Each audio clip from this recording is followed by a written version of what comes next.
The fourth generation Toyota Vios, or also known as the AC100, represents how far the B-segment category has become. No longer just the entry-level mode of transportation, the B-segment car today is actually substantial and, dare I say it, desirable. This is ABB Automotive, and let's take a look how the Vios stacks up against its competitors.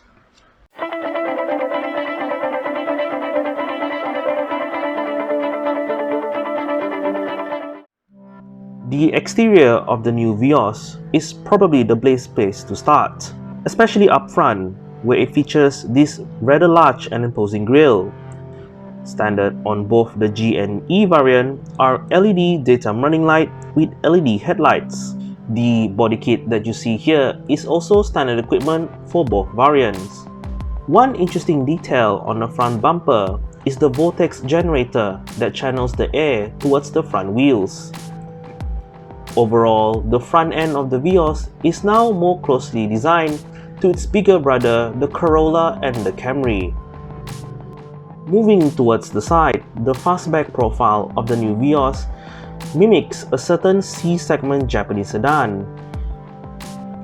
The lower E-spec variant gets 16-inch alloy wheels, while the top-of-the-range V variant gets 17 inches dual-tone alloy wrapped in Continental premium contact seat tires. The door visor is standard equipment, and the door handle is bodied color as well. Lastly, rounding things off in the rear, the Vios features a square-off rear tail lamp designed with LED combination and LED sequential indicator for the upper G variant, while down below there is the same design element of the front as well as the rear diffuser. While the exterior of the Vios represents a huge change over the old one, under the hood, the Toyota Vios is powered by the familiar 1.5-litre 2NR-VE dual VVTi 4-cylinder petrol engine from the previous car. This engine still creates the same 106 PS and 138 Nm of torque. All of that power is sent through the front wheels via a DCVT gearbox that is sourced from Daihatsu. Speaking of Daihatsu, the chassis is also one of it in the form of the DNGA or Daihatsu New Global Architecture that is shared with the Pro Dua Asia hatchback as well as some other Pro Dua models. Okay guys, so right now I'm sitting inside the new Toyota Vios. So as you know, the Vios comes with two trim levels, the 1.5e as well as the 1.5G. So currently I'm sitting inside the 1.5G. So first impression of this car, I've got to say, for a B segment 90,000 ringgit car, this is quite luxurious inside here.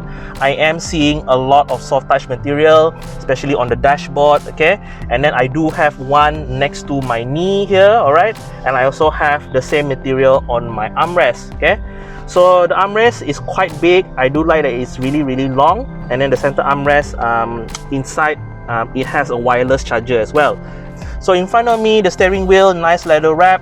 You do have a pair of paddle shifter for that spirited driving, okay? To if you want to change your own gear.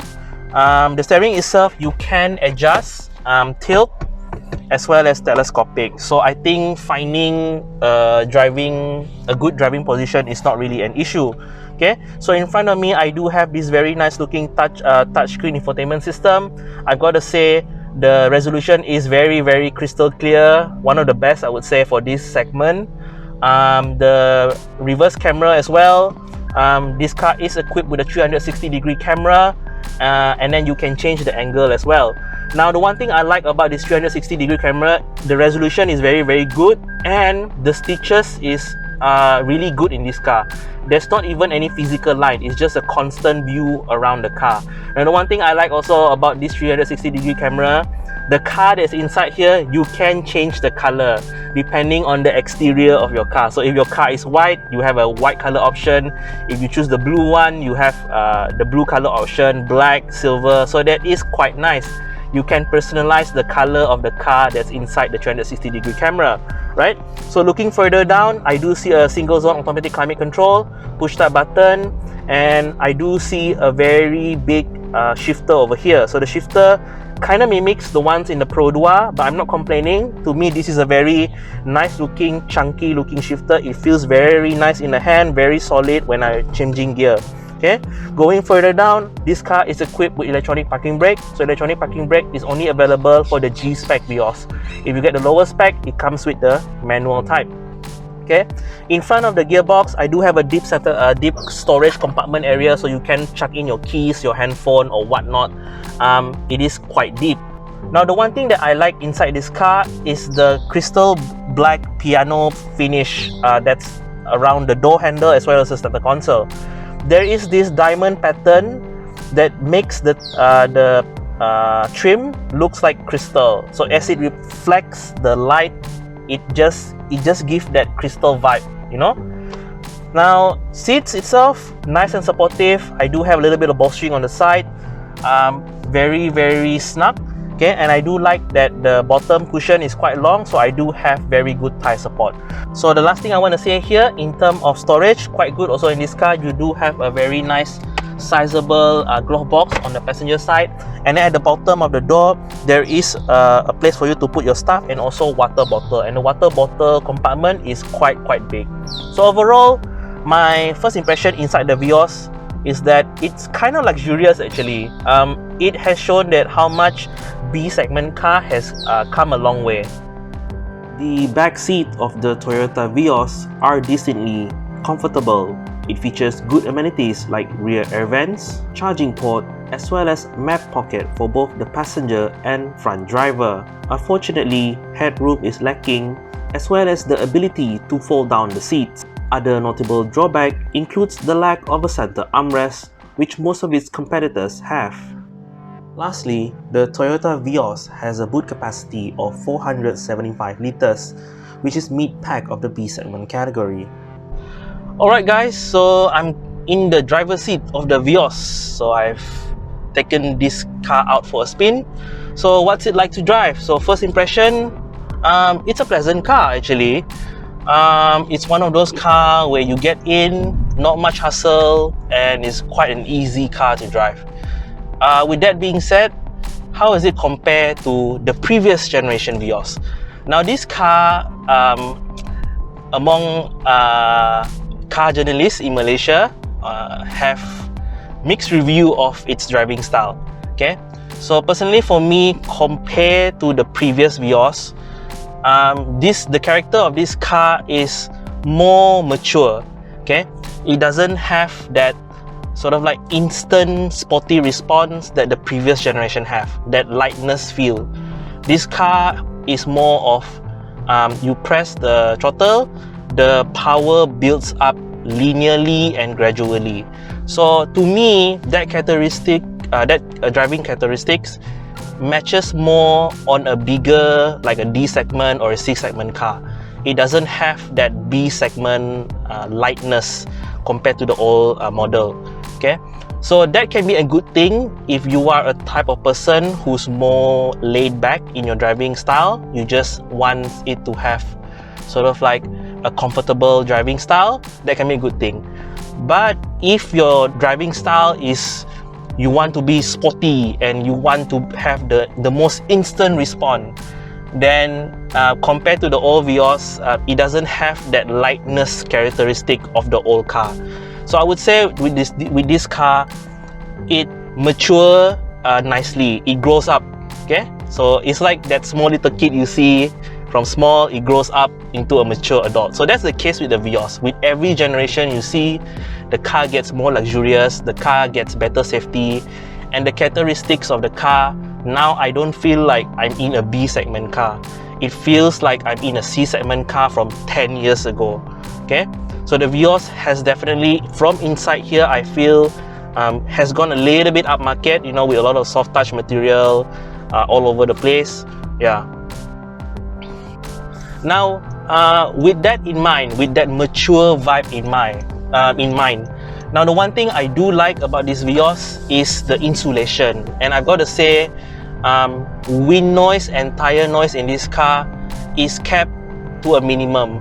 I would say Toyota did a good job with the sound insulation. But the engine, because this car is equipped with that CVT, so CVT, it has that sort of like droney characteristic. So towards the higher RPM, you do hear the sound filter more into the cabin. But once you reach cruising speed, after you accelerate, it is very nicely quiet inside here. Now, in terms of visibility, I would say it is quite good in this car. I do love the side mirror in this car. It is quite high, nice view of all the car next to you. In front of me, the dashboard is rather it doesn't have like a long dashboard, so nice clear view in front. Even towards the back, the window is quite has a nice shape, and I would say that the rear headrest does not intrude visibility at all. So in terms of ride quality, so the Toyota Vios for the first time is riding on 17-inch rim. So that is now the biggest in class. I remember back then the only B segment car that has 17-inch rim was the Kia Rio. So now the Kia has been discontinued. The Vios now is equipped with 17-inch rim. So it is quite an impressive move by Toyota, because normally Toyota is not that bold. Okay, but I would say ride quality in this car, it's quite decent. It doesn't have that floaty feeling of the previous Vios. But the rim itself, because it's slightly big, so I do feel a little bit every time I hit a pothole. Yeah, I think with the smaller 1.5e rim, which is 16 inches, I think it's not as pronounced as this car. So currently, I'm pushing this car up a hill, so pressing the throttle. You can hear the 1.5 liter dual VVTi engine filtering into the cabin. But once you reach cruising speed, like I said, the noisy cabin settle down. Okay. In terms of sitting position, I'm quite nice, very snug in the chair. I do have bolstering on the side. I love the bottom cushion. It does give me great thigh support. So I think this car on longer journeys is quite good. I don't think you will get tired that easily in this car for longer journeys. Final impression of this car. So what do I think about this car? I think the Vios now is a more mature car than it used to be. It's definitely more complete. From the driver's seat here, I feel like I'm buying a quality product. So despite that this car is riding on the DNGA platform, which is the Daihatsu new global architecture that underpins the Asia and also the Vios. But I don't really mind. I mean, from behind the seat, if that chassis works, it works. And over here, it is very nicely done. So I would say if you are in the market to look for a B segment car, the Vios is still a relevant choice. It's a popular choice. You know, it's just like one of those cars where you recommend like, what type of car should I buy? A Vios probably will sit at the top of the list. And now the Vios, it just has that feel-good factor. You know, when you buy a car, you feel like everything around you is nicely made. Safety feature top-notch. Toyota Safety Sense system is available. Touchscreen system, very big, very colorful. And then I do feel I'm in a very luxurious product. So overall, with the Vios, it sort of like demonstrate that how far the B segment has come of age. It is no longer your basic transportation at this point. I can say that the B segment cars are desirable. So yeah, go check one for yourself. Prices for the new Toyota Vios starts at the 1.5e variant, coming in at 89,600 ringgit. The higher G-Spec variant, like the one in the video here, is priced at 95,500 ringgit. The Vios also comes with a 5 years unlimited mileage warranty. Okay guys, we have come to the end of this video and I do hope you enjoy watching it. I would like to say thank you for watching. Do like and subscribe to my channel. I'll see you in the next one.